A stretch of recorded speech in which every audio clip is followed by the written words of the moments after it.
My friend used juju to snatch my husband, thinking my husband was rich. Now, I got married to this man 3 years ago, and this lady and I have been friends for 9 good years. We went to the university together. We practically served in the same place because we were so close. We were like sisters. I met my husband during youth service. My friend has been in the center of our relationship because we practically served together. So she knew when he was toasting me and everything. Now, my husband comes from a well-to-do family. Now, we started dating, and shortly after our NYC, we got married. I was already doing social media and business, so I had my own money, but my husband was rich. He even bought me a car as a wedding present. After our wedding, we went to an African country for our honeymoon. We went to Namibia, and it was so beautiful. I was always updating my bestie about our date, about everything we were doing. I was practically telling her everything that was happening because I was so happy. So she saw my husband buy me a car during our wedding. She saw him pay for the honeymoon. She didn't really know what was happening inside the house. Now, my husband came from a well-to-do family, but my husband has a very bad habit of not saving money at all. He can squander money. My husband is like a rich boy. He didn't really work hard for his money, even though he works, but his father practically handed riches over to him. So because he gets money easily, he doesn't know how to save. He doesn't know how to... He keeps lavishing money and spending money anyhow. And me, I am the type that saves. From the money my husband has lavished on me alone, I have saved over 20 million naira. And aside that, I have my own personal money. So there comes a time where he had a serious issue with his family over this saving thing, and they practically cut him off. They cut him off the company, they cut him off his account. They practically left him with less than 5 million naira in his account. And for somebody who is responsible, 5 million naira can last a whole year if you are responsible and if you invest in it. But my husband squandered that money within 2 weeks, thinking the family is just playing with him. When his family cut him off, I was a little bit angry, but I was happy because they are going to teach him some level of responsibility. Instead of my husband to pick up some money, start saving, start doing something, he already has ideas in company. He already has clients who are even calling him. He can do something to prove to his family that yes, I can work. But no, he decided to be lazy. I literally started catering for the house, buying foodstuffs and everything. My husband squandered his 5 million naira in clubs within 2 weeks, and I was not there. Now, this happened 7 months into our wedding, and before all of this, we had already planned a South African trip. Everything was paid for.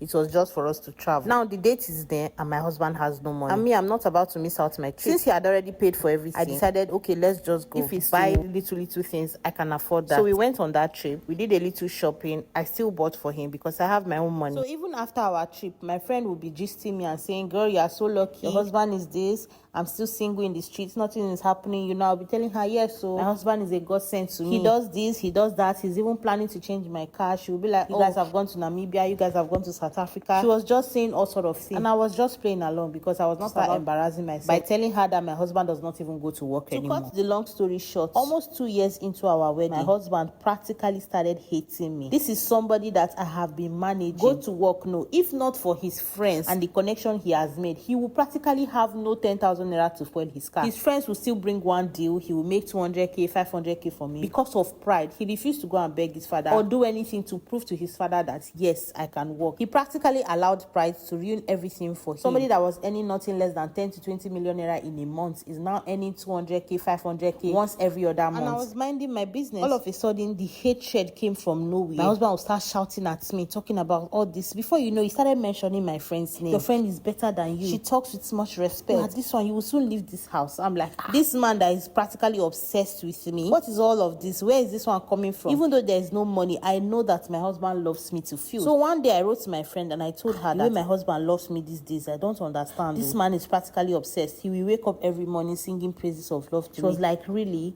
Oh, you are so lucky. Immediately I told her that thing. In fact, that was the first time my husband raised his hands on me. It was as if the rope she used in tying him was not tight enough. She went back to tie him again. I was suspecting that she did something, but I didn't want to believe it because of how close we were. So after laying his hands on me, I went to my parents' house to stay there for a few days because I just wanted everything to cool off. Not knowing, my friend went to my matrimonial home to spend 3 days with my husband. We have solar in the house. We have Wi-Fi 24/7. There's electricity. She's never going to suspect that my husband is broke. He only needs to buy fuel in his car and move around. My mom is a very spiritual person, prayer warrior. When I was with her, I explained everything to her and she told me that my friend was in my husband's house and she did not lie. Now, I have CCTV in my home, but I didn't see any clip of her in my house. Obviously, my husband deleted them. I didn't even see any clip of her duration. But immediately I got to the house, I asked my gates man, maybe my friend came. He said yes. So I already knew what was happening and I didn't want anybody to poison me. So I told my husband that I was leaving to my parents' house again for another 1 month, so he can have all the time with his new girlfriend. He was surprised why I said that, but he didn't ask me any questions. Obviously, my husband was being jazzed. It was too obvious. And that's my friend. I know her too well. She's a very petty little fellow. I know how she behaves. Being with her for 9 years, I know the extent she can go for things she wants. So I decided I'm leaving this marriage for them. Somebody that I'm feeding, you want to come and snatch. So I left the house for another 1 month. I went to my parents' This time around, she came to stay. I came back and I met her in the house. She told me that my husband doesn't want me, that I should pack and leave. I said, that's exactly what I came to do. But Sha allowed me to spend the night. I drove out and I bought food for myself. After eating, I settled down to arrange everything that I had. I packed my bags. I carried my favorite pot because I bought it. It was so beautiful. I carried some things that I knew I needed. I called my sister's husband to come and help me move because my car cannot carry everything. The next day he came peacefully and quietly. I told my friend, bye, enjoy your marriage. So I left that marriage with over 50 million naira in my account that my husband had given to me in the past. And I had my own money. Even before I got married to that man, I had over 7 million naira in savings. I was doing just fine. So I decided to start getting a visa to leave Nigeria. So about 5 months after that, I got a visa to one of the European countries. I'm sharing this story because just few days ago, my friend messaged me and started raining curses at me. That it will never be where we see. I allowed her to snatch nonsense. A broke man who doesn't have money. She's the one feeding him. She's the one doing You are raining curses at me. After everything you did, you had the audacity to be cursing me. Now me, you they curse you, snatch husband. As I'm sharing this story right now, I have not even spent up to 2 weeks in the new country I just relocated All to. This while, I've been seeing comments online. I beg, oh, this mamona, no let us snatch nonsense. My friend has actually snatched nonsense. The only time that she's going to ever recover or enjoy in that marriage is if my husband return back to his senses and go back to his family. And by that time, maybe the juju would have cleared in his eyes. And he will send her packing. As for me, I have left that beautiful marriage for them. Stop sharing the sweet things that is happening in your marriage. If you must share bad news so your evil friends will stay away.